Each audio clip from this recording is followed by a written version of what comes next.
হাঁসখালি কাণ্ডে বড় রায়। নাবালিকা গণধর্ষণ ও শ্মশানে পুড়িয়ে দেওয়ার মামলায় 9 জন দোষী সাব্যস্ত। মঙ্গলবার হবে সাজা ঘোষণা।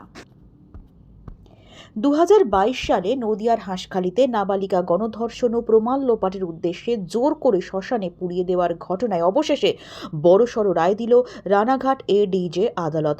দীর্ঘ শুনানি শেষে এই মামলায় মোট 9 জন অভিযুক্তকে দোষী সাব্যস্ত করা হয়েছে। আদালত সূত্রে জানা গিয়েছে, মঙ্গলবার অর্থাৎ পরবর্তী শুনানির দিনে দোষী সাব্যস্তদের সাজা ঘোষণা করা হবে। উল্লেখ্য, এই চাঞ্চল্যকর ঘটনার পর রাজ্য জুড়ে তীব্র প্রতিক্রিয়া তৈরি হয়।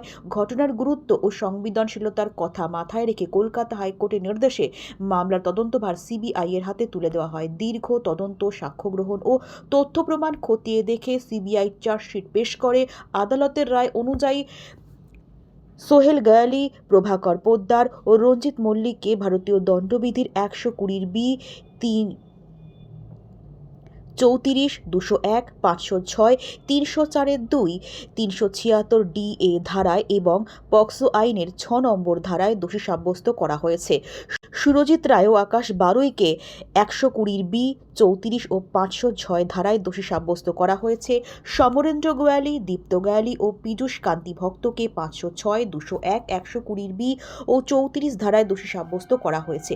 অংশুমান বাগচিকে 120B 34 ও 201 ধারায় দোষী সাব্যস্ত করা হয়েছে। এই রায়কে ঘিরে মৃত নাবালিকার পরিবারের মধ্যে কিছুটা হলেও ন্যায় বিচারের আশা তৈরি হয়েছে। একই সঙ্গে গোটা নদিয়া জেলা ও রাজ্য জুড়ে এই মামলার সাজা ঘোষণার দিকেই তাকিয়ে রয়েছে সাধারণ মানুষ।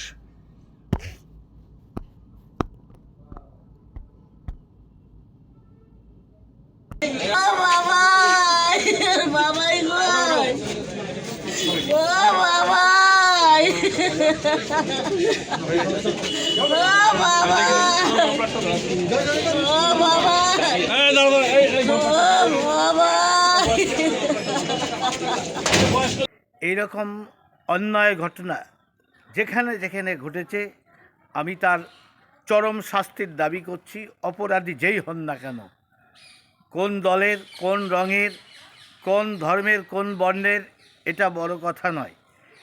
আজকে সামাজিক পরিস্থিতি সারা বাংলায় যেভাবে অধঃপতিত হচ্ছে, সেই পতন ঠেকাতে গিয়ে কঠিন শাস্তির ব্যবস্থা করা উচিত।